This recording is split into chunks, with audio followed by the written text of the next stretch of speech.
Okay. Good morning, everybody.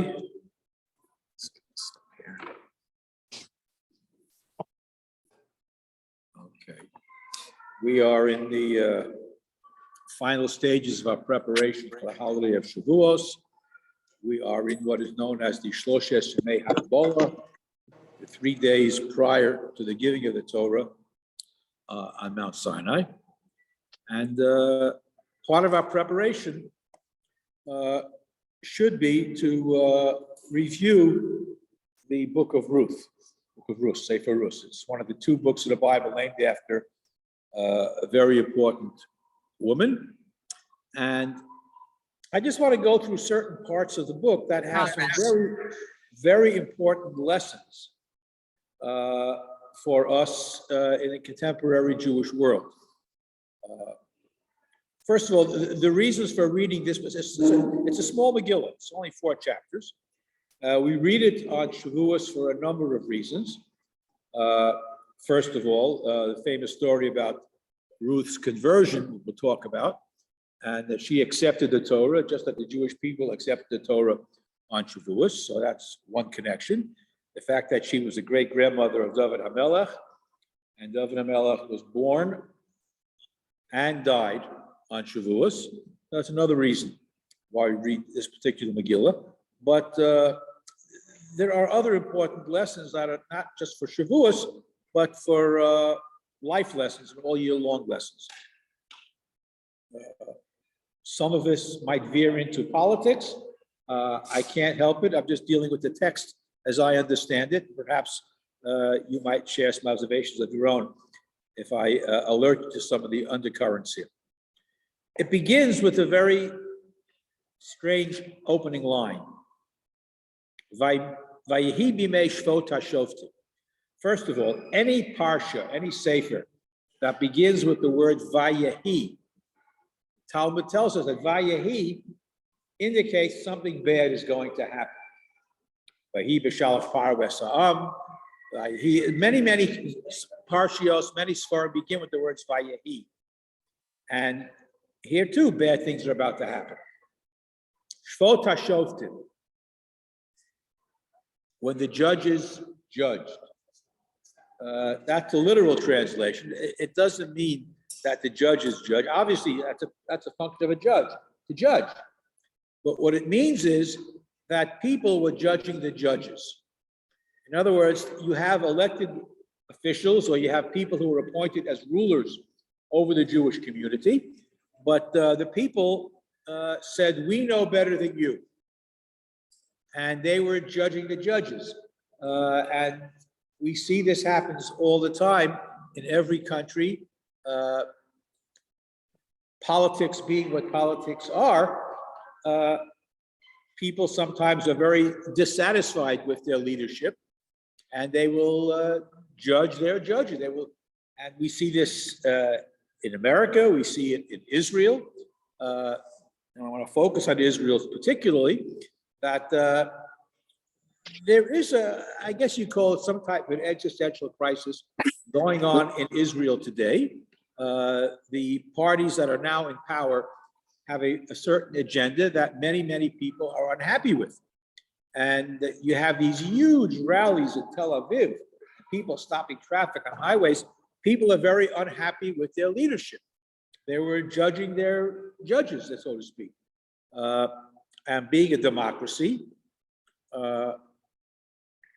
if they're unhappy, they can vote them out, have another election. In Israel, you can have elections more frequently. In America, you have to wait till the next cycle to vote out whoever you're unhappy with.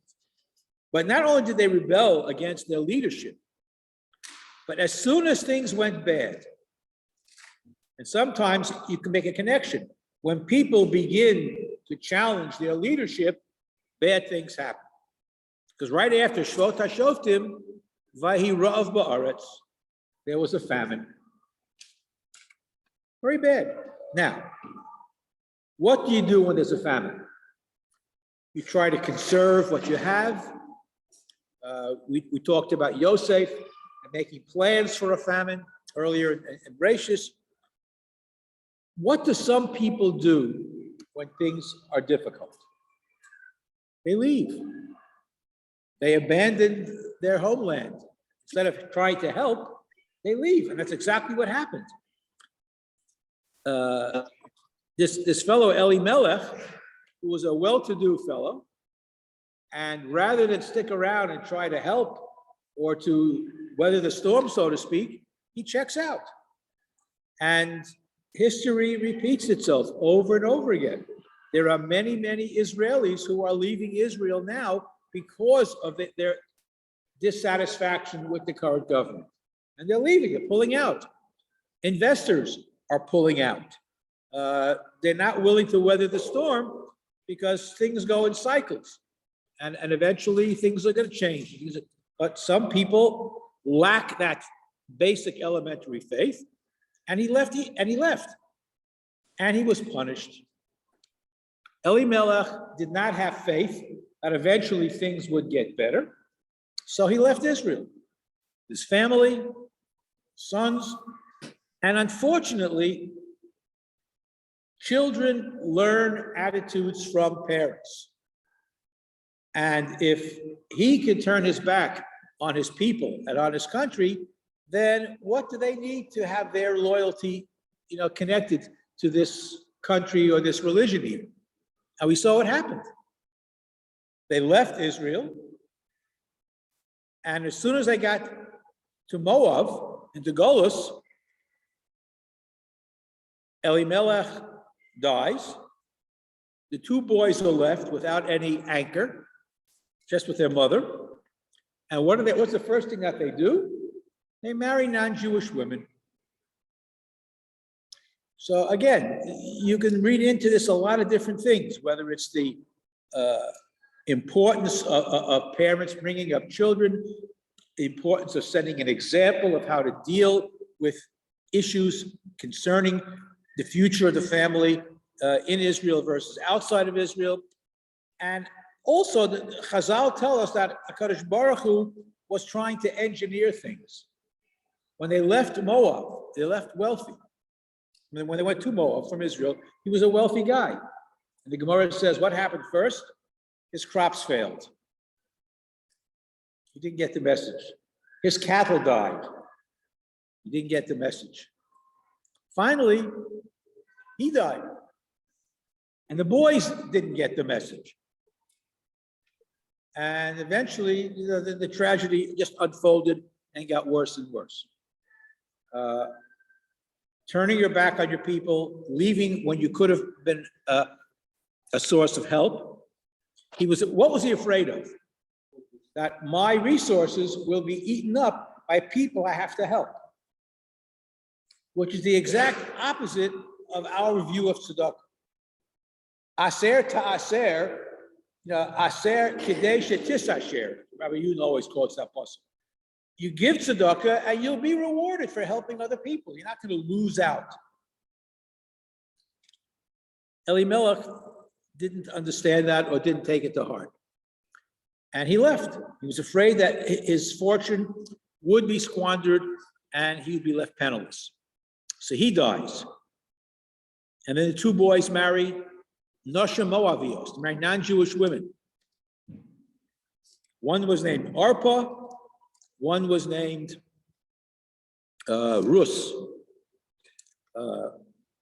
Young women, very attractive women. Orpah was called Orpah. What is Oref? Oref is the back of the neck. She was called Orpah. When she walked by, all the guys would turn around and look at her. She was a gorgeous girl. And Rus had a chutcha chesed mashach aleha. She was a very, very pleasant, also very attractive young lady. So they married, again, sociologically, I don't want to get involved in the whole discussion as to why Jewish men are attracted to non-Jewish women. There are many beautiful Jewish women as well. However, that's a whole separate parsha. We're not going to go into that. But they die, and Naomi is left alone. But the two boys also got punished. And the names themselves indicate their penalty. Machlon and Chilion, Machalon, Eloyon, these are both destructive names. So they both died. Naomi is left alone now with her two daughters-in-law. Now, there are some midrashim that indicate that these two girls converted, but it doesn't seem likely, because if they converted, they wanted Ruth to have to convert later on. So I don't think it's a way, perhaps, of I guess whitewashing what the boys did. In any event, she says, "There's nothing left for me here. My husband's dead. My sons are dead. There's no reason why I have to stay in Golos. I'm going back to Israel." And she goes back. And she's very unhappy, very depressed. And she says to her daughters-in-law, "Don't hang around. Go home."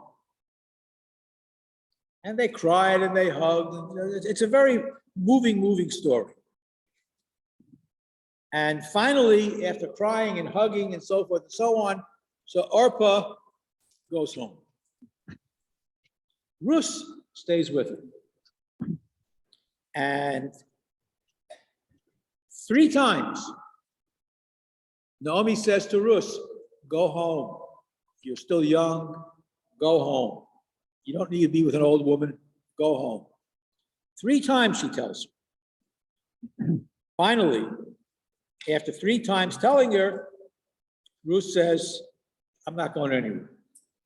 Now, the Gemara in Yevamos derives from this pasuk the fact that when a person desires to convert to Judaism, you are obligated to dissuade them at least 3 times. Why do you want to become one? On and on, all different reasons that are given why it's disadvantageous to become Jewish. So it's based on this, what Naomi did. So finally, she says, "Okay," but only after Ruth says what are probably the most powerful words in all of Tanakh. In English, whether thou goes, but Ki asher telchi elech, where you go, I will go. Where you will sleep, I will sleep. Your people are my people. Your God is my God. Where you die, I will die. I will be buried there, etc. What are all these statements all about? These are halachic statements. What she's doing here is taking upon herself old mitzvahs, obligation to observe Torah. This is her conversion statement. Now again, were there rabbis to oversee her conversion in Moab? I don't know if the entire conversion process was established yet. I'm not sure. Chances are there was no Bezdin to supervise her conversion, but her acceptance of Torah was deemed to be adequate. Otherwise, Boaz would never have married her. But what she's saying are halachic statements. Whither thou goest, I shall go. Meaning, I will observe the mitzvah of Tchum Shabbos. On Shabbos, you're not allowed to walk more than 2,000 amos outside the Tchum. I accept upon myself Tchum Shabbos. Where you go, I will go. Where you sleep, I will sleep. Meaning, I will observe all the laws of Yichud. I will not be alone with a man that I'm not married to. Okay? Amech, Ami, I accept the destiny of the Jewish people. Elokayach, Elokai, I will worship Hashem only. Basher Tamusi, Amus, where you die, I will die. Meaning, the Abba Misos Bezdin. These are all halachic statements. B'sham Ekaver, and even in the cemetery, there are places where different people get buried. Okay? These are, so her acceptance of mitzvos. Because what's the halacha of conversion, which we learn from Rus? The halacha of conversion is very flexible, shall I say. The halacha is when a person is accepted as a candidate for conversion, you teach them mitzvos chamuros, mitzvos kalos. You teach them some simple mitzvos and some more strict, complicated. The halacha doesn't say what you have to teach them. It doesn't say Hilchos Shabbos, Hilchos Kashrus. It just says the strict ones, major ones, and the minor ones. So what she's quoting here are some pretty, the average person doesn't really know about Tchum Shabbos unless he studied Hilchah Shabbos. So she knows the more complicated mitzvahs and the basic ones. Your God is my God, etc. These are halachos. And again, Naomi was not too anxious. Ultimately, they went together. They went together to Beis Lechem. Okay. Fast forward, they have no money. So what does she do? She has to rely on welfare, basically. And Jewish welfare is leket shichan peya. When you harvest your field, you have to leave over some of the gleanings. If it falls out of the basket, you can't pick it up. You leave it there. You leave part of the field.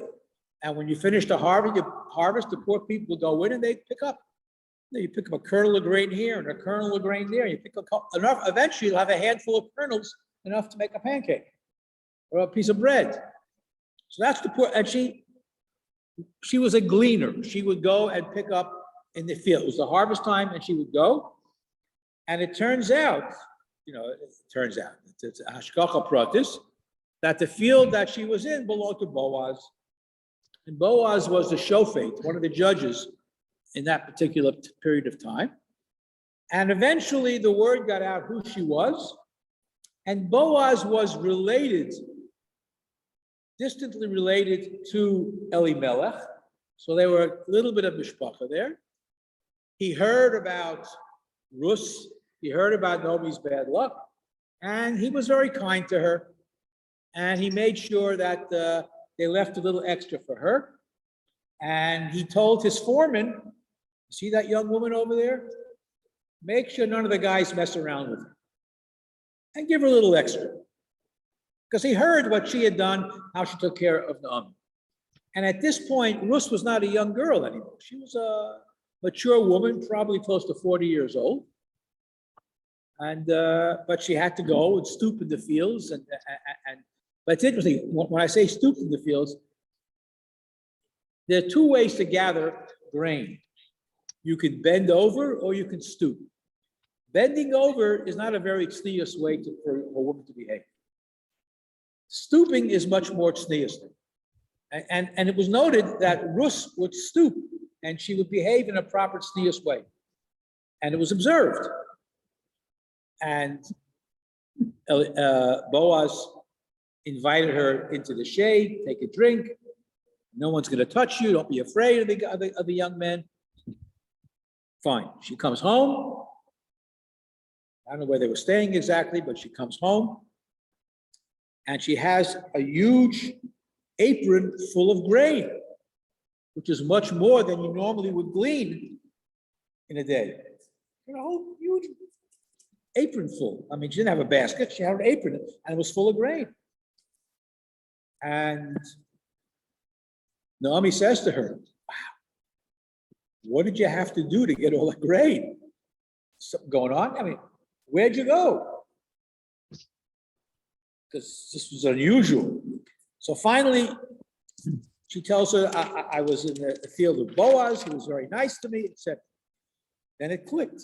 Boaz is a relative, distant relative, but he's a relative. And he's a very prominent person, very wealthy person, the leader of the community. That's our ticket. That's our meal ticket. This is what I want you to do. She comes up with a plan. Now, again, it's a very radical plan. Naomi was a very smart lady. But she comes up with a plan that normally you'd look at and say, we just talked about how tznius Rus was when she was in the field. Now we're telling you to do something that doesn't seem very tzniustic. Because Boaz is going to sleep in the field tonight to make sure nobody steals any of the grain that's being harvested. I want you to take a shower, put on your Shabbos dress, and I want you to go out to the field where Boaz is, and I want you to lie down next to him. And then wait and see what happens. Very, very radical proposal for a woman, single woman, to do in a country she's new to. I don't know if she knew the language, perhaps she did, she didn't. And to go next to a guy who's a prominent member of the community, who, by the way, had just lost his wife. When they first came back to Beis Lechem, everybody was out in the field because they were burying Boaz's wife. She had just died. Otherwise, it would be more of a problem. So she goes there. Boaz had supper, sat and learned Torah, then he went to sleep. She goes out and lays down next to him and uncovers the blanket. And waits. Boaz, I guess, turns over in his sleep or what have you, and he feels somebody next to him. He reaches out, touches the head, long hair. What's going on here? He thought somebody was trying to kill him, to steal him, and he realizes that it was a woman. And she says to him, tell me what you want to do. And he realizes that it was basically a marriage proposal, because the halacha of Yibum had been promulgated in the Torah. The halacha of Yibum is to maintain the family. If a person dies without children and he has a brother who's not married, the brother is required to marry the widow to keep the family name intact. If for some reason they're not compatible at all, then there's another mitzvah called chalitza, where you can discharge your obligation not to get married. However, Yibum is the preferred way to do it. In the ancient world, apparently, in the ancient biblical times, before the halacha kind of codified the procedure, it wasn't just a brother who would marry a widow of his brother, but it was the nearest male relative. Nearest, right? Brother was told. Correct. But in practice, it was the nearest. If there was no brother, another relative. That's something that they just did. Correct. That was something that they just did. It's not necessarily mandatory, but it's something that they did. It's like pseudo. Yeah. So he realized, well, I mean, the language that she uses here, the language of Geut, to redeem the property that was originally owned by the property of Elimelech that he left behind when he went to Moab, could be redeemed by a relative. You could buy it back.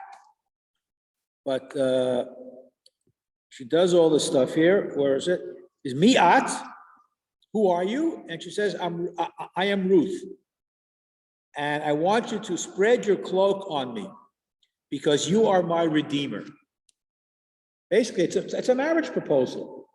Do your duty. Redeem my property, my late husband and father-in-law's property, and marry me. And Boaz realizes what a tzaddikus he was with. Brucha at Lashem biti. Blessed, you are to be blessed. Hey, tav chastecha achra min harishon. This act that you are proposing now is even a greater chesed than what you did before by taking care of your mother-in-law. You didn't run after, and levilti leches acharei abachurim. I'm an old man. Boaz was 80 years old. She was 40 years old. Not a spring chicken, but nevertheless, big age difference. You didn't run after the younger men, wealthy or not. So he realized what's at stake, and he says, Atah biti al tiri.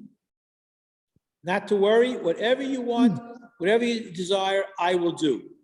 And everybody will know what nature's chayil you want. Stay here tonight, but there's one fly in the ointment. we have another guy out there who is even more closely related to Elimelech than I am. So I'm going to propose to him that he do the same thing, that he take you in and marry you and redeem the fields, etc. If he'll do it, fine. If not, I'll be happy to take care of it. And it's interesting. What was the guy's name? We don't know his name. Not really. Im yigalech tov yigal. If he will redeem you, let him redeem you. What some people interpret it, Im yigal, maybe his name was Tov, but I don't think so. His name is not mentioned because he, in fact, did not want to redeem Ruth. Now, there's a very important lesson here. Very, very important lesson here. Ruth was a Moabite. Okay? She came from Moab. The Torah says very clearly that Lo Yovo Ammon Moab B'Kal Hashem. A Moabite or an Ammonite may not become Jewish. We can't accept them as converts. So how could he propose a marriage with Ruth? She was a Moabite. So the halacha was that it only refers to male Moabites and male Ammonites. Doesn't apply to females. Okay? Boaz knew the halacha. The other guy in the family apparently did not know the halacha or didn't want to accept the halacha. Originally says you can marry this woman and we get her property and so forth and so on. And he says, what? Me marry a Moabite? When he finds out she's a Moabite, all bets are off.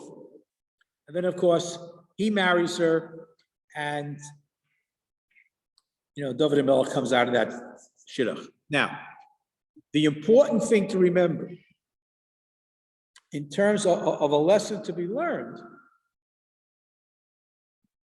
King David, the great King David, is a great grandson of Ruth. Melech Yisrael came from a non-Jewish woman. Is it important that she was non-Jewish? No. What is important is that she accepted Yiddishkeit.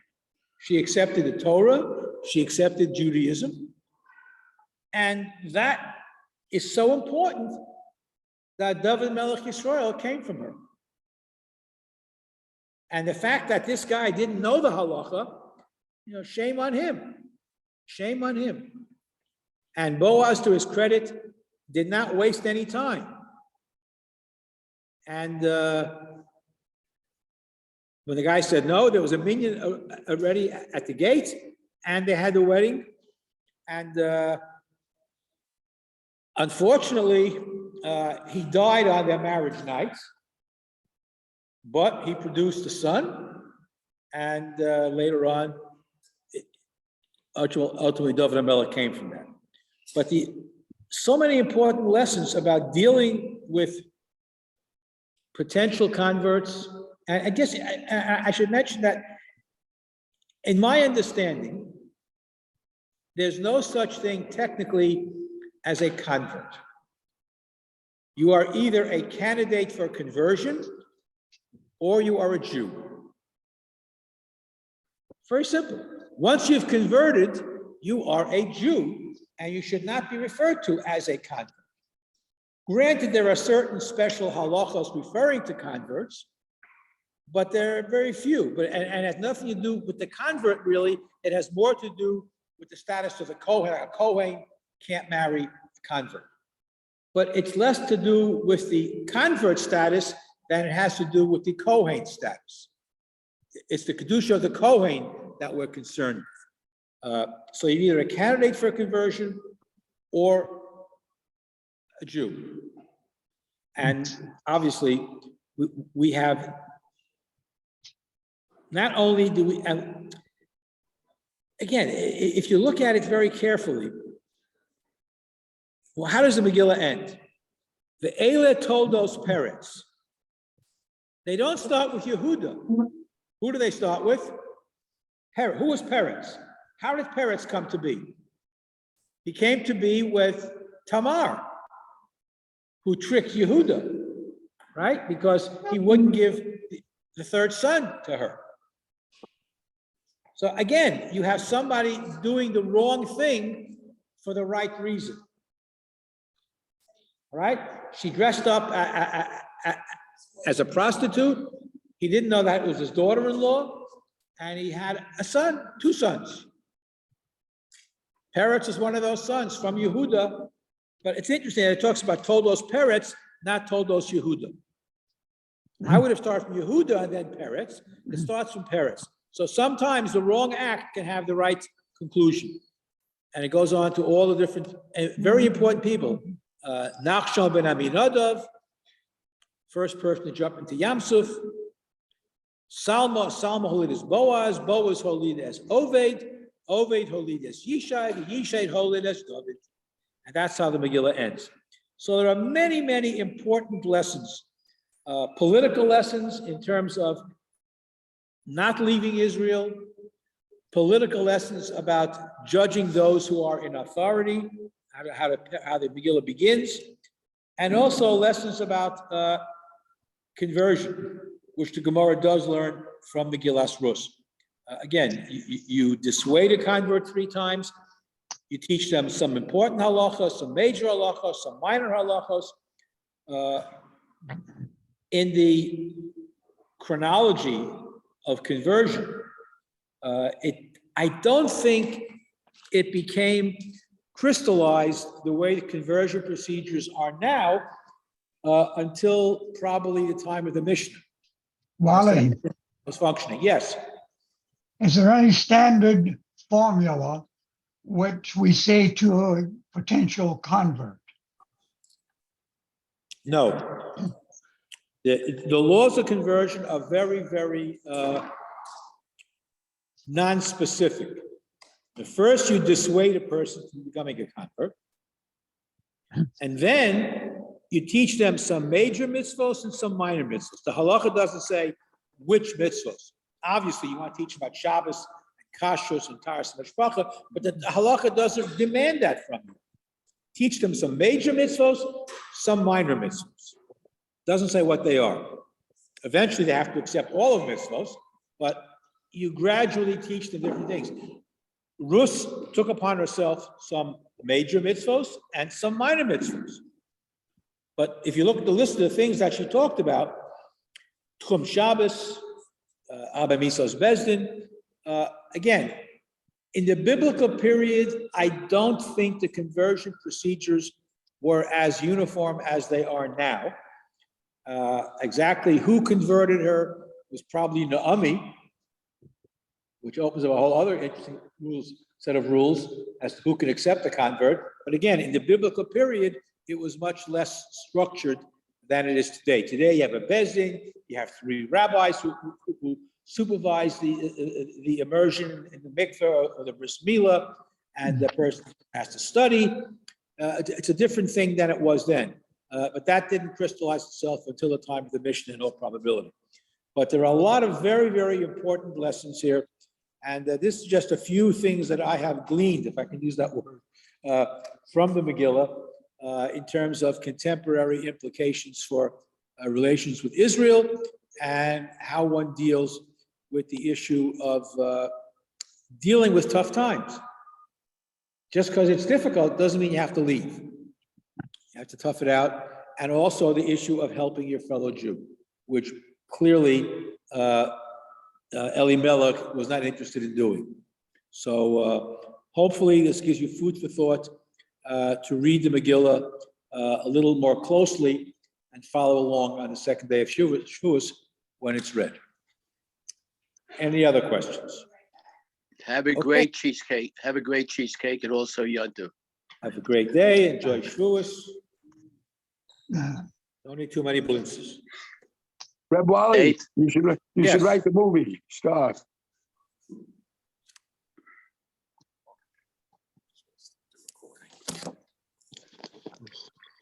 Jay, what was that? I said he should write the movie.